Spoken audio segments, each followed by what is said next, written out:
Hello, folks, and welcome to the Counting Sheep Podcast, episode 24, I believe. Yep. And my name is Ruth, and I am coming to you from a very sunny spring day in Vermont, from my sheep farm. And it's actually looking a little bit more like spring out there now. I welcome all of you, returning listeners, as well as if you've just joined me.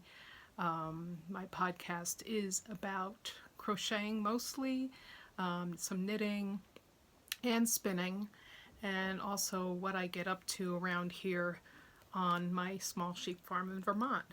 I live here with my husband, my dog Cooper, and my cat Dora, as well as 4 sheep and 9 chickens. And yeah, so this is my fibery world here, and I hope you can find something that resonates with you.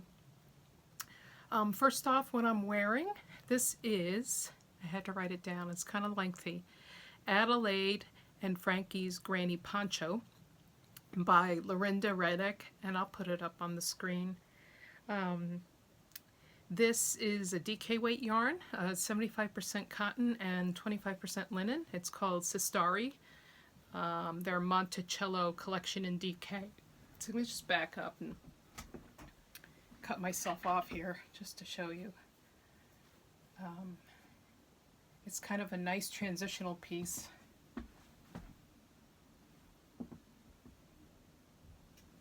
Yeah, so 3 different colors of the Sistari. And yeah, I made this a while ago, and it's been sitting in my shawl pile. I call it my shawl pile, but it does wear very nicely, and the cotton linen blend is really, really nice. So yeah, so that's what I'm wearing, and I'm going to get into the content right away here. My last episode was kind of lengthy, so I'm hoping this one's a little shorter. It makes the upload a little bit easier. So first off, in crochet, I want to show you a finished object. And here he is. This is Piotr. I think that's Peter in Polish, if I'm not mistaken. He's a polar bear.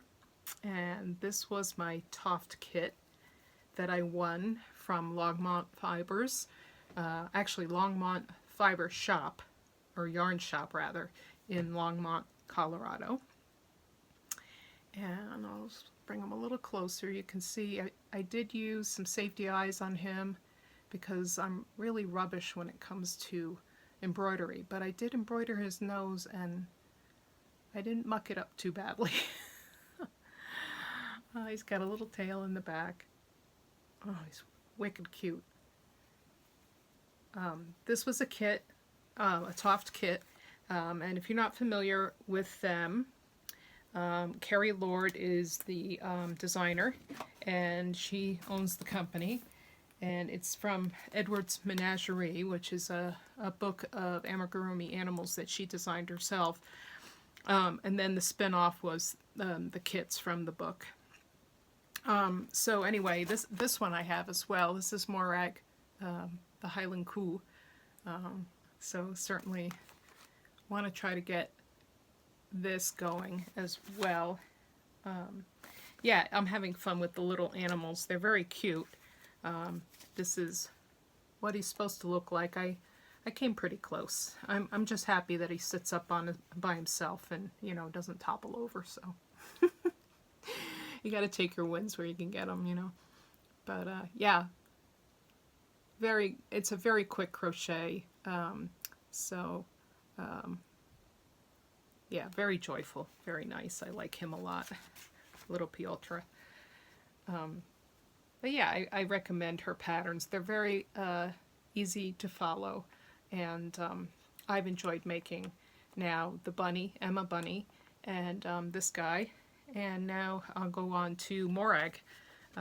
Morag's going to take a little more time because he has all that fluffy hair and he's got some horns as well. So, but at least I don't think, well, yeah, he has some eyes as well. It looks like, yeah, embroidered eyes.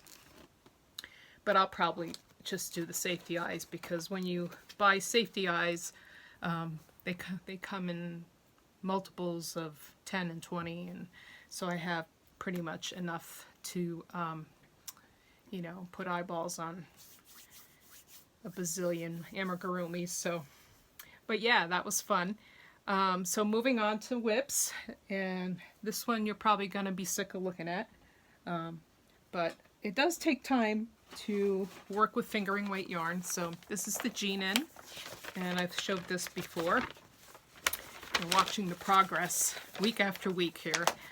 So this is the Ginan. It is a long sleeve sweater. It's not that apparent in that picture. And I am doing mine in a long repeat yarn. This is from, let's get this skirt up, Blue Barn Fiber, and this is called Blue Blooms, and it's in a squishy sock base. There's squishy sock base. So yeah, that's it in the skein, and I've showed you before what it looks like in the cake. So I have dispensed with adding any more bobbles to the sweater, because I think enough is enough sometimes, you know. So there it is. I haven't gotten much further. I think the last time I had, whoops, getting caught on my poncho here, and I had split for the sleeves, and now I'm just doing the body rows here. So, but yeah, it's a fun, it's gonna look pretty good, I think. I've had it on already, which is the beauty of making a top-down sweater. So, so yeah, it's gonna look pretty awesome when it's done. Yeah, I'm just enjoying the yarn, you know. Every time you get to one of those little yellow streaks, orangey yellow streaks, is kind of fun. But yeah, this is Tunisian crochet. So I've got, boy, this is really, that hook really wants to hook into my poncho here. Hazards of the job. But yeah, I've got a long, you see I'm in the middle of a row right now, but this is a long Tunisian crochet hook with a stopper at the end. So, and I'm on the forward pass right now of a row. Yeah, so looking pretty. It's nice when it starts to take shape and you can actually see what's going on with it. So yeah, and I think I'm using a size I9 for this pattern. Yeah, I used the recommended one, and my gauge is on spot with this. So yeah, US I9 or a 5.5 millimeter Tunisian crochet hook. So yeah, that's the progress on that. Slow but sure, you know, wins the race. And then I wanted to show you something I just started, and this was kind of instigated by Claudia over at Sunbird Crochet. She put me on to this wonderful designer. This is Mariana Mueller of Sweet Crochet Dreams, and this is the Take Two Shawl.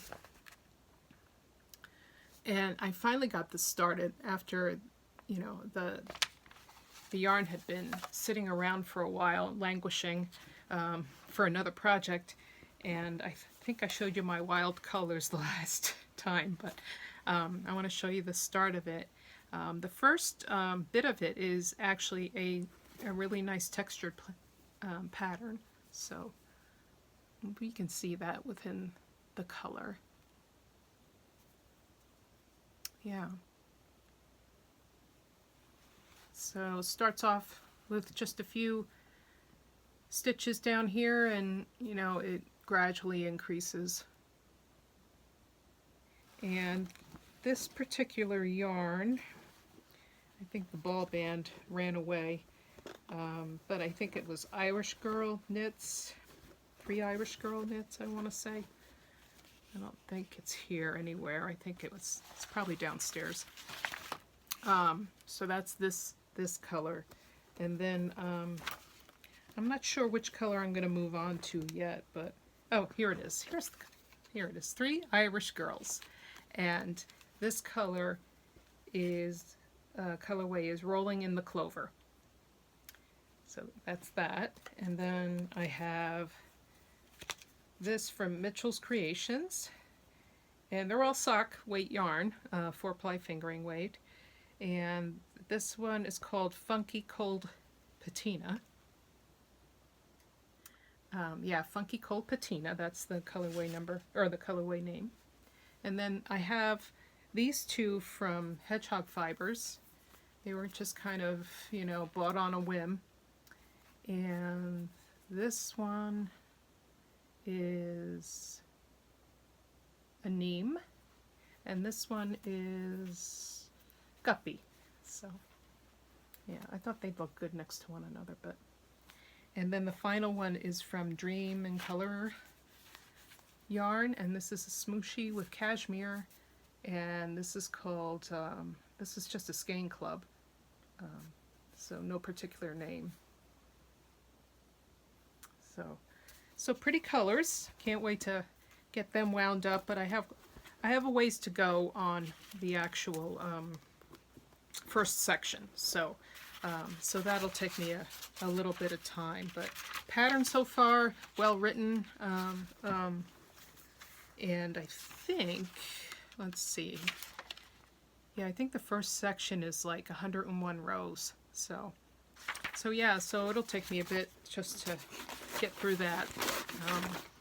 But it is a lot of fun working with this color and the texture. So yeah, cool stuff.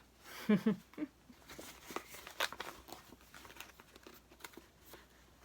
right, let me put that down there.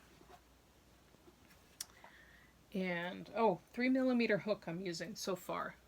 I actually am using one of my Toft hooks. With the Toft kits, they actually include the hook, the stuffing, a darning needle, and the yarn to make the little figures. So yeah, and we don't, you know, it's hard to find 3mm hooks in the U.S. 2mm. We have 2.5, we have 3.5, but not the whole numbers for some reason. All right, so that's it for the crochet. Moving on to knitting, I have a finished object as well in knitting. And I showed you this the last time. This is the Namu cowl by Knit Boop. And this is a free pattern, but you have to go to the website to get it. It's not available on Ravelry, so I'm going to just put that up there to the camera. That's the website. This is what the picture looks like, and it's black and white. I purchased yarn to do this at the Yarn Bank, which is a yarn store in St. Johnsbury, Vermont, when I was up there a couple weekends back. And I saw a sample there at the shop, but it was made in another yarn, and I loved this yarn that I picked up. It's a locally bred yarn in Vermont, and I think I forgot the ball band, but I will put the fiber content up on the screen. And it's so soft and squishy, and it came out very, very nicely, as you can see. Very stretchy. So yeah, I think I'm going to be gifting this to someone who always has a cold neck and shoulders. This is my cast off down here. It's a little wider than the cast on, which I think is fine because that's the part that's going to sit around this area of the neck. And then this will be up, you know, close and for warmth.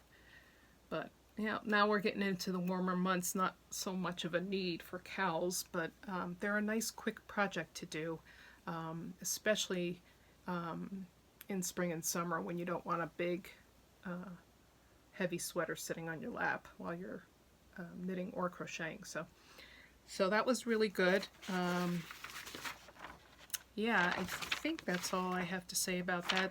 Very easy pattern. It's charted out for you as well as written out for you. So depending on what your preference is, the pattern caters to both. So yeah, finished object. I have actually a little bit of this left of one ball, and then I have a whole ball of this. So I'm not sure what I'm going to make out of this yet, but it's going to get used because it's beautiful stuff. And yeah, I love a local yarn, so so that was really fun to make. All right, and then on to my halftone. And if you've been following along, this is a sweater by Indigo Knits. This is Kim, and that's the halftone. It comes in a whole bunch of recommended colorways, but essentially it's, you know, pretty much a high contrast two-color sweater, and it has some fun color work in the middle there. And I actually, the designer made hers in J&S 2-ply, so that's what I went with. And mine is different, you know, different contrasting yarns from the actual designer, but they have enough contrast to them, so it's not an issue. This is the first color, the top color, which is FC37 Mix, J&S 2-ply, and then this is 203, yeah, the cone, J&S, unwashed. So it's gonna, when you look at the pullover, it's gonna look a little wonky, simply because the spinning oils are not out of this yet, and it's not as floofed up as it would be, as it is in the ball, which has been washed, is what I'm trying to say. Okay, here she is. And as you can see, I've gotten past the color work. Oh, it's coming up good on the screen, I guess. I always worry whether the contrast is really going to come through on the screen and with my lighting, but yeah, I'm really happy with the color work. You know, there's just enough color work in this, you know, to satisfy maybe a novice knitter or somebody who's just starting out with color work. And then there's short rows after that in the back. And of course, I wanted to get the short rows done before, you know, before I put it down, you know, because, you know, sometimes when you stop in the middle of a short row, you don't quite know where you are sometimes. So yeah, I put some short rows in, and it's coming along really well. It's looking like it needs a wash and a block, so I'm going to probably give it a really good wash when it's all done. But after the body's done, the color work continues on the sleeves, on both sleeves. Yeah, so that'll be good. Yeah, it'll be fun. So, yeah, it's coming out really nice.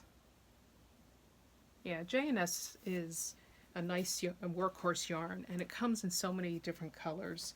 You know, the sky's kind of the limit in terms of picking your colors and that sort of thing. So yeah, that's done, as you can see, top down, circular. I think my needles are number 3 US. Yeah, size 3 US. I wrote it down here, hey. But yeah, so that's my progress there. Hopefully I'll have the body done by the next time. It's been kind of a busy 2 weeks in terms of, there wasn't anything really going on socially, but I was at Six Loose Ladies last Sunday to spin with those gals, and actually they were having a fiber swap, so I got involved in that. I thought I would just bring stuff down there for others to take, but then I found something, so I had to bring it home.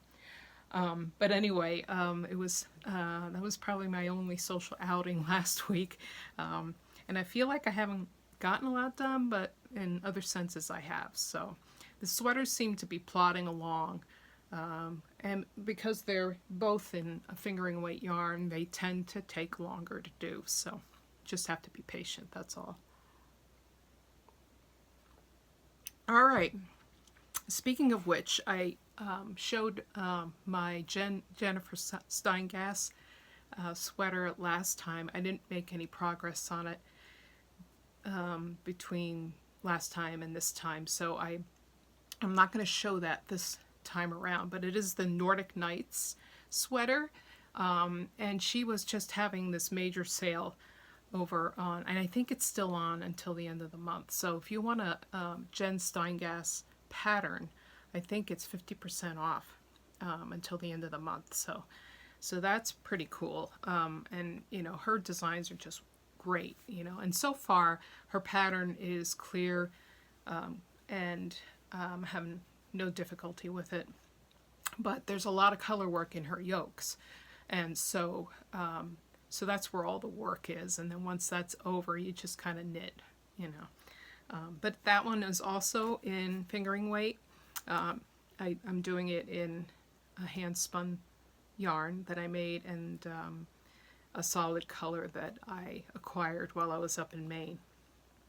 So hopefully, fingers crossed, I'll be able to get some more work done on that in this time period, and then I'll be able to show you some more progress on that. So what I have started, because this is kind of on a timetable, is my hat for my trip in July. If you're new here, I am taking a trip with my husband to the Shetland Islands. I'm so excited about it. Every time I think about it, I smile.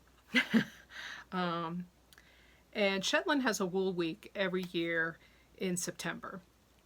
And we'll be missing it. And I'm not sad about it, because I hear it can be pretty busy on the islands during that time. And but anyway, they have a designer design a hat every year for Shetland Wool Week, and this is the one that was the hat for last year, 2023, and it's called Buggiflooer hat. And I went and purchased these exact same colors for my hat. I want to wear it while I'm going to the Shetland Islands, and if need be, I'll wear it on the Shetland Islands. I hear it's a windy ride out, windy ride back, probably a windy stay while you're there. So, so something to keep the hair contained. So, but anyway, I managed to cast it on. I haven't gotten too far with it, and I've already made a mistake. But it's a color mistake. The only criticism I have for the pattern so far is I did print this out in color, but the charts are all in grayscale. So different levels of the grayscale, and so when you're looking at the chart, it's hard to determine which exact color is which on the charting. So I made a boo-boo already, but I'm not going to rip back or change it at all, because it's such a slight error. It's not going to matter. But anyway, this is the start of it.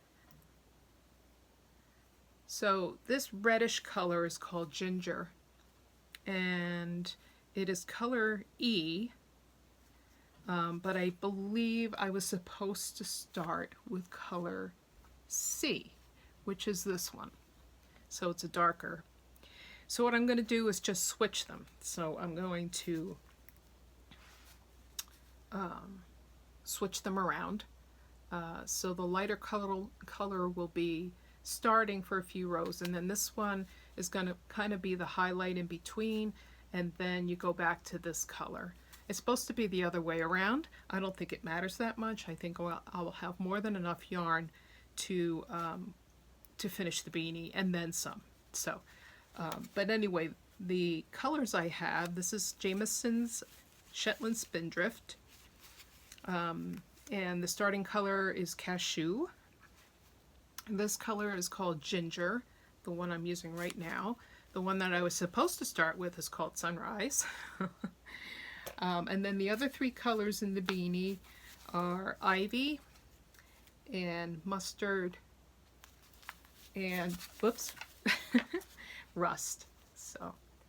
So yeah, it's gonna look nice either way, and I'm gonna just call it a maker's choice. So yeah, I think I showed these colors before. They were in a bag, and I took them out of the bag because the bag's really crinkly.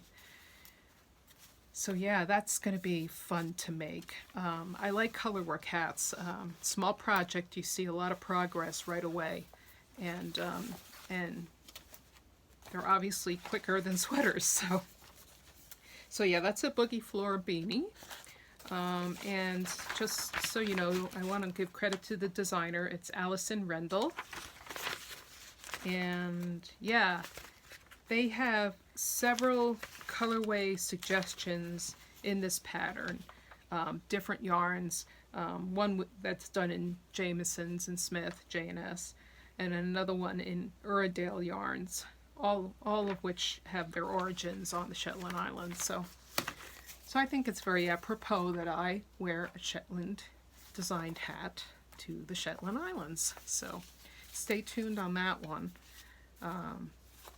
Hopefully that will be done well before I take off for the Shetland Islands. So, all right, that's it for knitting. In spinning, I think I mentioned the last time that I am spinning for a project. And the project is Andrea Mowry's The Shift. So this is a cowl, and I believe she used Spin Cycle yarns for her cowl. Yeah, dyed in the wool Spin Cycle. But Andrea Mowry happens to be a spinner, and so she can relate with all the colors and that sort of thing. That a spinner can come up with. So this cowl is actually pretty much geared to hand spun. And I wanted to show you, I got the first skein of hand spun done. It takes it's three different skeins of yarn, all 200 yards each, sport weight. So, and if you recall, I was doing spinning up a fiber from Hello Yarn. The colorway is called Paint by Number, and it was from their January 2024 Fiber Club. This is a Targhee Bamboo Viscose and Tussa Silk Top blend, 80-10-10. So, and this is fresh off being washed and blocked, and there it is, all in all its glory. I spun this worsted, and I ended up doing a 3-ply for it. So a Navajo ply on my e-spinner, my new e-spinner, Ashford e-spinner, and I ended up with 220 yards. So yay! I'm well within what I need for the cowl, for one color at least. So yeah, I'm very happy with this, and it is oh so soft. So yeah, it came out very nice. So so the next one that I'm working on is from almost dropped the label here, is the Miss Babs that I was gifted several weekends back by somebody who bought it and discovered that they weren't a spinner. So this is an 80% merino wool and a 20% Tussa silk top, and this is hand dyed by Miss Babs. This is called Mystic Waters, and I just want to show you just a little bit that I unbraided the the roving and started to open up the fibers a bit. They were quite compressed, which tells me that this was indeed I think there's a date on here. Maybe not. Yeah, it's been in stash for a while, so I was just opening up the fibers, which means just pulling this apart and giving it some air before you spin it. It just makes drafting your fibers a lot easier. So, but it's very pretty. It's got some lilac color in it, and greens, and some blues as well. So, and this is spinning up quite lovely, as well as it has the tuss of silk in it, and it has a beautiful hand to it. So yeah, so loving all the silk. I think the third one is a Hello Yarn as well, and it does not have any silk in it. It's just 100% wool. So it's gonna look great, I think. So yeah, so I've been spending my time spinning as well, because I just want to see how this is all going to pan out, how it's all going to come out in the wash, so to speak. So yeah, that's my my spinning project right now. Yeah, getting excited about that. So that's it for spinning. I just wanted to share a couple more things with you, because we're all makers here. And I am a wannabe sewist, not really. I like to hand sew. I don't so much like sitting at a sewing machine and working at a table for hours and hours and hours. So I have quilted in the past, but and